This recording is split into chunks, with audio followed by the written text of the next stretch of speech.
தமிழ்நாடு அரசினுடைய தொல்லியல் துறை சமீப காலங்களில் கண்டறிந்த அறிவியல் ஆய்வுகள் பற்றிய பன்னாட்டு கருத்தரங்கம் 3 நாட்கள் நடைபெறும் பன்னாட்டு கருத்தரங்கம் என்பது நேற்று இன்று நாளை 3 நாட்கள் மதுரையிலே நடைபெற்று கொண்டிருக்கிறது. மிக முக்கியமான ஒரு நிகழ்வாக இந்த நிகழ்வை நாம் பார்க்கின்றோம். அதற்கு காரணம் கடந்த சில ஆண்டுகளாக தமிழ்நாட்டிலே நடைபெறுகிற தொல்லியல் ஆய்வுகளும் அதில் கிடைத்திருக்கிற அறிவியல் பூர்வமான உண்மைகளும் இந்திய வரலாற்றையே மறுபரிசீலனை செய்கிற புதிய சான்றுகளை முன்வைத்திருக்கிறது.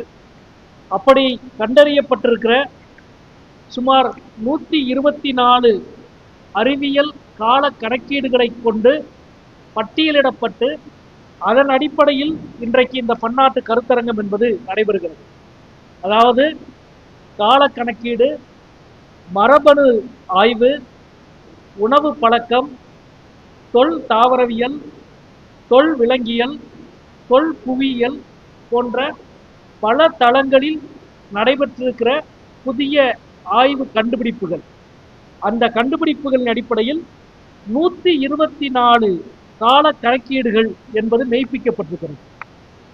அந்த சான்றுகளை எல்லாம் பட்டியலிட்டு தொகுத்து நூல்களாக வெளியிட்டு அதன் அடிப்படையில் சர்வதேசிய கருத்தரங்கம், பன்னாட்டு ஆய்வாளர்கள் பங்கெடுக்கிற கருத்தரங்கம் என்பது இன்றைக்கு மதுரையிலே நடைபெற்றுக் கொண்டிருக்கிறது. இது மிக மிக முக்கியமான ஒரு நிகழ்வு. குறிப்பாக தமிழ்நாட்டினுடைய வரலாற்றை பொறுத்தவரை அத்திரப்பாக்கம் அங்கே 17 லட்சம் ஆண்டுகளுக்கு முன்பு மனிதர்கள் வாழ்ந்ததற்கான தடயங்கள், அடையாளங்கள் என்பது கிடைத்திருக்கிறது.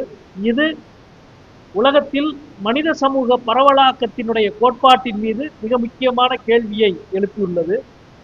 அதே போல இன்றைக்கு சிவகலையில் இரும்பு பயன்பாட்டினுடைய காலமாக 5600 ஆண்டுகளுக்கு முன்பு இரும்பு பயன்பாடு இருந்தது என்ற உண்மை என்பது நிரூபிக்கப்பட்டிருக்கிறது. இது இரும்பு பயன்பாடு என்பது வடக்கே இருந்துதான் தெற்கேயும் கிழக்கே இருந்துதான் மேற்கேயும் பரவியது என்ற கோட்பாட்டை மறு ஆய்வுக்கு உட்படுத்துகிறது. அதே போல இன்றைக்கு கிடைத்திருக்கிற மிக முக்கியமான கண்டுபிடிப்புகள், கீழடி உள்ளிட்ட தமிழ்நாட்டில் பானையிலே கிடைத்திருக்கிற சுமார் 15,000 குறியீடுகள் சிந்துவெளி நாகரீகத்திலே கிடைத்திருக்கிற குறியீடுகளுக்கு 90% ஒத்து போகிறது. இது மிக முக்கியமான வரலாறு சார்ந்த கேள்வியை எழுப்பியிருக்கிறது. அதே போல தமிழ்நாட்டிலே கிடைத்திருக்கிற சிவகலையில் கிடைத்திருக்கிற தமிழ் எழுத்து என்பது ஏறக்குறைய 3000 ஆண்டு 2800 ஆண்டு பழமையானதாக மண்ணடுக்கிலே கிடைத்திருப்பது மெய்ப்பிக்கப்பட்டிருக்கிறது. இது எழுத்தும் எழுத்து சார்ந்த நகர நாகரீகமும் எங்கே இருந்து துவங்கியது, எது பழமையானது என்பதற்கான புதிய ஆவணங்களை என்பது உருவாக்கியிருக்கிறது. இப்படி தொல் பழங்காலம், அதிலே இருந்து வேளாண் சமூகத்திற்குள்ளே தமிழ்நாடு நுழைந்ததற்கான காலம், அதைத்தான் இன்றைக்கு ஆதிச்சநல்லூர் உள்ளிட்ட சிவகலை உள்ளிட்ட இடங்களிலே கிடைத்திருக்கிற ஆய்வு என்பது நமக்கு மெய்ப்பித்திருக்கிறது. அங்கே கிடைத்திருக்கிற நெல்மணி என்பது நன்சை புன்சை விவசாயத்தை, வேளாண்மையை தமிழகம் எவ்வளவு பழமையான காலத்திற்குள் அந்த வேளாண் முறைக்குள் போனது என்பதற்கான ஆய்வை சொல்லுகிறது.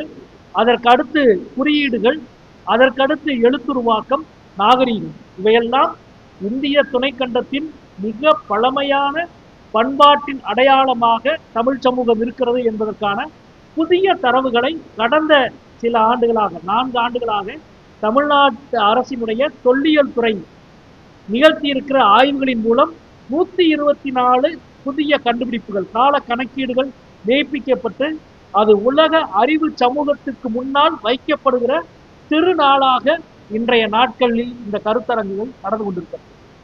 ஆனால் இதே நேரத்தில் ஒன்றிய அரசு, நமக்கு தெரியும், கீழடியினுடைய அகழாய்வு முடிவை இன்றைக்கு வரை வெளியிட மறுக்கிறது. அமர்நாத் ராமகிருஷ்ணன் கொடுத்திருக்கிற அகழாய்வு முடிவு என்னவென்பதை தமிழ்நாட்டுக்கும் இந்தியாவுக்கும் இருட்டடிப்பு செய்கிற வேலையை ஒன்றிய அரசு செய்கிறது. இன்றைக்கு வரை அந்த அகழாய்வு முடிவு வெளியாகவில்லை. அதற்கு மாறாக துவாரகையில் இன்றைக்கு ஏஎஸ்ஐ அகழாய்வு நடத்துகிறது. இன்னொரு பக்கம் ஹரியானாவில் சிந்து நதியை கண்டுபிடிப்போம் என்று சொல்லி அகழாய்வு நடத்தி கொண்டிருக்கிறது. 2 நாட்களுக்கு முன்பு கடந்த திங்கட்கிழமை ஏஎஸ்ஐ ஒரு அறிவிப்பை வெளியிட்டிருக்கிறது. அந்த அறிவிப்பு என்னவென்றால், உத்தரகாண்ட் மாநிலத்தில் இருக்கிற ஜகத்கிராம் என்ற இடத்தில் பல ஆயிரம் ஆண்டுக்கு முன்பு அஸ்வமேத யாகம் நடந்ததாக சொல்லப்படுகிற இடம். எனவே அங்கே நாங்கள் அகழாய்வை துவக்குகிறோம் என்று கடந்த திங்கட்கிழமை ஏஎஸ்ஐ அறிவித்திருக்கிறது. அதாவது பல ஆயிரம் ஆண்டுக்கு முன்பு அஸ்வமேத யாகம் நடந்ததாக சொல்லப்படுகிற ஜகத்கிராம் என்ற இடத்தில் உத்தரகாண்டில் நாங்கள் அகழாய்வை துவக்குகிறோம் என்று சொல்லுகிற ஏஎஸ்ஐ, துவாரகையில் அகழாய்வை நடத்துகிற ஏஎஸ்ஐ, ஹரியானாவில் சிந்து நதியை கண்டுபிடிப்போம் என்று சொல்லுகிற ஏஎஸ்ஐ, தமிழ்நாட்டின் கீழடி அகழாய்வின் முடிவை வெளியிட மறுப்பது ஏன் என்ற கேள்வியை நாங்கள் எழுப்ப விரும்புகிறோம். 124 புதிய கண்டுபிடிப்புகளை கொண்டு இந்திய வரலாற்றை மறு ஆய்வுக்கு உட்படுத்துகிற தமிழ்நாட்டின் செழுமையான வரலாற்றை நாங்கள் இன்றைக்கு உலகத்துக்கு முன்னால் வைக்கிறோம். நம்முடைய பிரச்சனை என்பது இன்றைக்கு புதிய அறிவியல் கண்டுபிடிப்புகளை வைத்துக்கொண்டு மூர்க்கர்களோடு விவாதித்துக் கொண்டிருக்கிறோம். அறிவியல் சான்றுகளை வைத்துக்கொண்டு எந்த அறிவியல் மனப்பான்மையும் இல்லாத பழமைவாதிகளோடு நாம் போரிட வேண்டியிருக்கிறது. இன்றைய காலம் அந்த காலமாக இருக்கிறது. தமிழ்நாட்டில் இவ்வளவு புதிய கண்டுபிடிப்புகளின் மூலம் நாம் இந்திய வரலாற்றின் செழுமையான ஆய்வை உலக அரங்கத்துக்கு முன்னால் வைக்கிறோம். அந்த வகையில் இந்த கருத்தரங்கம் என்பது மிக மிக முக்கியமான கருத்தரங்கம் என்பதையும், இந்த கண்டுபிடிப்புகள் வெளியிலே வர வேண்டும், இந்த கண்டுபிடிப்புகளை ஏஎஸ்ஐ தங்கள் பங்களிப்பை செய்ய வேண்டும். இந்தியாவில் இவ்வளவு வளமான வரலாற்று நிலமான தமிழ்நாட்டில் இந்திய தொல்லியல் துறை ஒரு அகழாய்வை கூட இன்றைக்கு செய்யவில்லை. செய்யப்பட்ட அகழாய்வின் முடிவுகளையும் வெளியிட மறுப்பது கடும் கண்டனத்துக்குரியது என்பதையும் இந்த நேரத்தில் தெரிவித்துக் கொள்கிறேன்.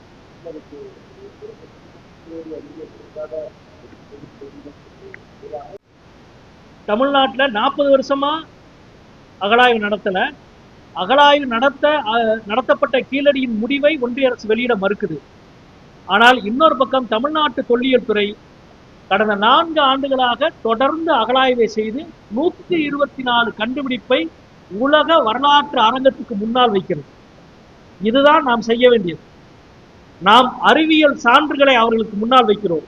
பிரச்சனை அறிவுபூர்வமான விவாதத்தை மூடர்களோடு நடத்த வேண்டியிருக்கிறது. புதிய கண்டுபிடிப்புகளை பழமைவாதிகளோடு நடத்த வேண்டியிருக்கிறது. அதுதான் பிரச்சனை. வானிலே செயற்கைக்கோள் ஏவி விட்டு சாதனை என்று சொன்னால் இல்லை, வானிலே முன்னால் விண்வெளிக்கு முதலிலே போனது அனுமார் என்று நாடாளுமன்றத்தில் பேசுகிற கூட்டமாக இந்த கூட்டம் இருக்கு. புராணங்கள் நம்பிக்கைகள் என்பது வேறு, அறிவியல் பூர்வமான கண்டுபிடிப்புகள் என்பது வேறு. எனவே தான் இந்த 124 புதிய கால கணக்கீடுகளை வைத்து நாங்கள் பேசுகிறோம். உலகத்தில் மனித பரவலாக்கம் நிகழ்ந்த கோட்பாட்டின் மீது, இரும்பு காலத்தின் மீது, குறியீடுகள் உருவான காலத்தின் மீது, எழுத்துக்கள் உருவாகி நகர நாகரிகம் உருவான காலத்தின் மீது எங்களது கண்டுபிடிப்புகள் எல்லாம் இதோ இருக்கிறது, இதை பற்றி நீங்கள் பேசுங்கள் என்று சொல்கிறோம்.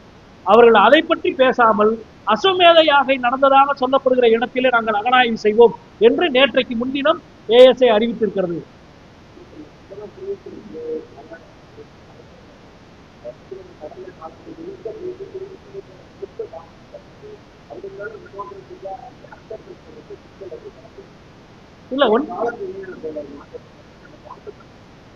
இல்ல அந்த ஏன் அந்த கான்செப்டை மாற்ற சொல்றாங்கன்னா, அவர்கள் சொல்லுகிற தத்துவம் இந்தியாவின் ஆதி அறிவு என்பது வேதத்தில் இருக்கிறது. வேத பண்பாடு தான் இந்திய பண்பாடு, வேத நாகரிகம் தான் இந்திய நாகரிகம் என்பது பாஜக RSS கூட்டம் சொல்லுகிற கருத்து. ஆனால் வேதங்கள் உருவாவதற்கு முன்பே, வேதங்கள் உருவாக சில 1000 ஆண்டுகளுக்கு முன்பே செழித்தோங்கிய நாகரிகம் தமிழ்நாட்டில் இருந்திருக்கிறது. 5700 ஆண்டுக்கு முன்பு இரும்பு பயன்பாடு சிவகலையில் இருந்திருக்கிறது, தமிழ்நாட்டில் இருந்திருக்கிறது. 4800 ஆண்டுக்கு முன்பு எழுதப்பட்ட எழுத்துக்கள் இங்கே கிடைத்திருக்கிறது. எனவே நீங்கள் சொல்லுகிற பண்பாட்டுக்கு முந்தைய காலத்திலேயே செழித்தோங்கிய பண்பாட்டு நிலமாக தமிழ்நாடு இருக்கிறது என்பதை அவர் ஏற்றுக்கொள்ள மறுக்கிறார்கள். எனவே தான் ஒரு அறிக்கை இவ்வளவு பேசுகிற மோடி அவர்கள் இன்றைக்கு தமிழ்நாட்டுக்கு வர்றாரு, என்னென்னமோ பேசுறாரு. கீழடி அகழாய்வு முடிவை வெளியிடுவேன் என்று சொன்ன மோடி தயாரா என்ற கேள்வியை நாங்கள் கேட்கிறோம். ஒவ்வொரு எம்பிக்கும் ஒரு பதில் சொல்றாங்க. நாடாளுமன்றத்தில் எனக்கு கொடுக்கப்பட்ட பதில், அமர்நாத் ராமகிருஷ்ணன் அறிக்கை என்ன என்றால் நாங்கள் அவரை திருத்தி எழுத சொல்லியிருக்கிறோம் என்று எனக்கு ஒரு பதில் சொல்கிறார். மரியாதைக்குரிய கனிமொழி அவர்கள் கேள்வி கேட்டால் நாங்கள் அதை மறு ஆய்வு செய்கிறோம் என்று ஒரு பதில் சொல்கிறார். மரியாதைக்குரிய வேறு ஒரு ராஜ்யசபாவிற்கு வேற ஒரு பதில் சொல்கிறார். ஒவ்வொருத்தருக்கும் ஒவ்வொரு பதில். திட்டமிட்டு செய்கிற இருட்டடிப்பை ஒன்றிய அரசு செய்கிறது.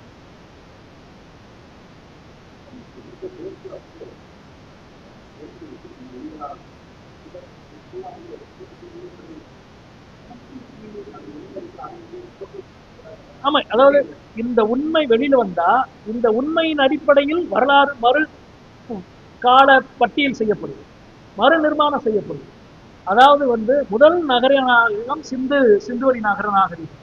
சரி, சிந்துவெளியில இருக்கிற குறியீடும் கீழடியில இருக்கிற குறியீடும் கொடுமணலில் கிடைத்திருக்கிற குறியீடும் 90% ஒன்று போல் இருக்கிறது என்பதை இப்ப நாம நிரூபிச்சிருக்கிறோம்.